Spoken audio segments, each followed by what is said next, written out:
হরে কৃষ্ণ, সকলকে প্রণাম।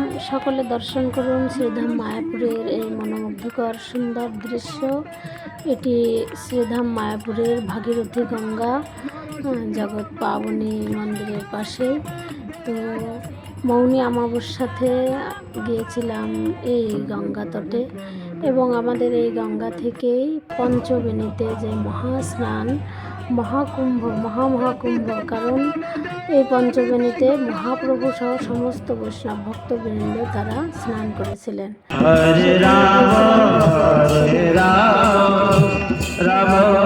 গেলাম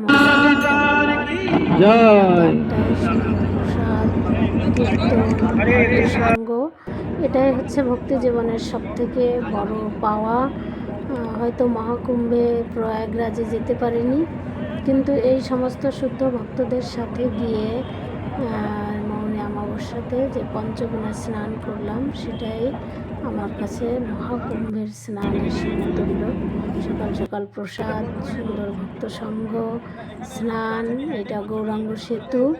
আর এই ঘাটটা হচ্ছে পঞ্চবেণী। এখানে 5টি নদীর সঙ্গমস্থল, গঙ্গা, যমুনা, সরস্বতী এবং অলকানন্দা, মন্দাকিনী। তো এই 5টি নদীর সঙ্গমস্থলে এই যে আমরা স্নান করছি, তো এটাও মহাকুম্ভের স্নানেরই সমস্ত পুণ্যফল আমরা প্রাপ্ত হচ্ছি এখানে স্নান করে। মহাপ্রভু জীব গোস্বামী সহ সনাতন গোস্বামীর বিভিন্ন যে ভক্তবৃন্দ, বৈষ্ণব ভক্তরা রয়েছেন, তারা এখানে স্নান করেছেন। তো এই জায়গাটা এটাও গঙ্গার ভিতরে ছিল, এখন এটাকে জেগেছে। তো এখানে আমাদের স্নানের পরে সুন্দর কীর্তন হলো, মাতাজি কীর্তন করলেন। তারপরে হচ্ছে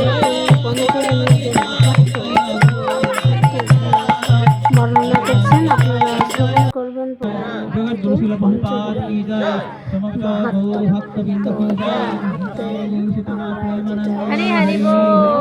প্রভুপাদ এই পঞ্চবেণী বা মহাকুম্ভ স্নান সম্পর্কে কি বলেছেন, সেটা আমাদের এই যাত্রাটা অর্গানাইজ করেছিলেন শ্রীপাদ নিতাই নরেশ প্রভু। সাথে আমাদের ডাক্তার প্রভু রয়েছেন, দীনপাবন প্রভু, মাতাজি সহ গৌরনগরের সমস্ত ভক্তবৃন্দ। তো সেই সাথে আমার সৌভাগ্য হয়েছিল এই স্নানে অংশগ্রহণ করার। তো এখানে চৈতন্য চরিতামৃতের উদ্ধৃতি দিয়ে বললেন এবং মহাপ্রভুর লীলা সব কিছু ব্যাখ্যা করা হলো। প্রভুপাদ বলেছেন আমাদেরকে, যেটা সেই উপদেশ অনুসারেই আমরা আর কি ভক্ত সঙ্গে হরিনাম কীর্তন সহ পঞ্চবেণী স্নান করলাম। এবং যারা প্রয়াগরাজে গিয়েছেন তারা প্রসাদ সেবা করছেন, কেউ ভোগ ডিস্ট্রিবিউশন করছেন, কেউ হরিনাম কীর্তন করছেন। তো তার ফলে সকলেই জগৎবাসীর কল্যাণ করছেন এবং সকলে উপকৃত হচ্ছেন। তো এখানে আমরা সেই সুন্দর রুদ্রোজ্জ্বল দিনে এই পঞ্চবেণী স্নান করলাম সকলে। আপনারা কেউ আসলে এই জায়গাতে স্নান করতে পারেন, যেটি প্রয়াগরাজের সমতুল্য বলে। আমাদের মায়াপুর থেকে গেছেন, তারা এখনো রাস্তার উপরে প্রায় 10 ঘন্টা দাঁড়িয়ে আছে, এখনো ঢুকতে পারেনি। তো যাই হোক, ভগবানের কৃপায় আমরা এখানে স্নান করতে পেরেছি।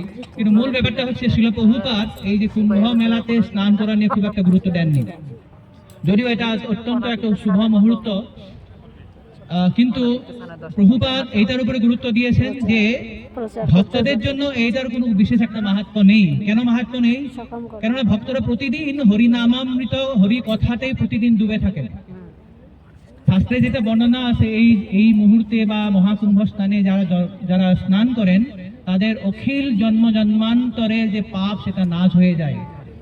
কিন্তু ভক্তরা পাপ নাশ করার জন্য সেখানে স্নান করতে হয় না। কারণ আমরা জানি, ভাগবতে আছে, বর্ণনা আছে, কেউ যদি সংকেত করে, পরিহাস করে, খেলার চলে, গানের চলেও যদি ভগবানের নাম নেয়, নাম গ্রহণম অশেষ অঘোরম বিদু, ভগবানের নাম নেওয়ার সঙ্গে সঙ্গে অশেষ পাপ নাশ হয়ে যায়। তো সুতরাং সেখানে আমার পাপ নাশ করার জন্য মহাকুম্ভে স্নান করার প্রয়োজন নেই। কিন্তু প্রভুপাদ সেখানে যেতেন, তিনি 2 বার গিয়েছিলেন, যারা আমরা পাই সেতে। আমাদের সুশ্রীমৎ জয়প্রকাশ স্বামী গুরু মহারাজ প্রভুপাদের সঙ্গে 1971-এও গেছিলেন। তো তারা গুরুবর্গরা বলেন, প্রভুপাদ বলেন, আমরা সেটার সুযোগ নিয়ে সেখানে আমরা প্রসার করি। সেখানে অনেক সাধু সন্ত সমাগম হয়, সেই সাধু সন্তদের আমরা সেবা করতে পারি। তো এই জন্যই এইবারও আমাদের ইসকন ভারতের পক্ষ থেকে 3টি বিশেষ সেখানে অনুষ্ঠানের আয়োজন করা হয়েছে। এক হচ্ছে ভগবানের মহাপ্রসাদ বিতরণ করা হচ্ছে, যেটা ইসকন চৌপাটি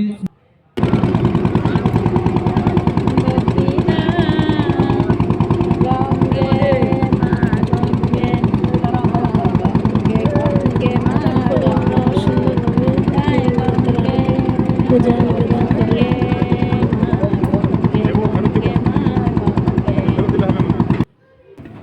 আর তারপরে ছিল সকলের জন্য সুন্দর সুস্বাদু প্রসাদ, বিভিন্ন আইটেমের সবজি, পনির সবজি, ডাল, ভাজি।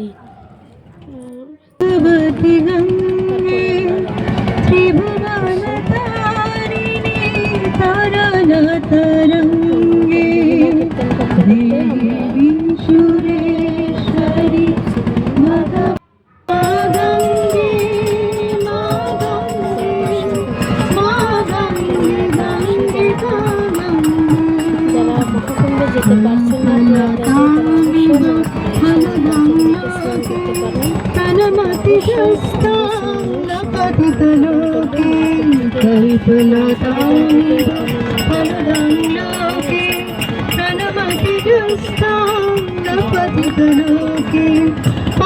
স্নান করতে পারেন, আসতে পারেন, তাতে বৈষ্ণব এবং ভক্ত সকলের কৃপা লাভ করবেন। হরে কৃষ্ণ। শিলা প্রভুপাদ কি জয়, শ্রী রাম কি জয়। আর গঙ্গাষ্টের সৌন্দর্য বা ভ্রমণ, সেটাও আপনাদের একসাথে হয়ে যাবে।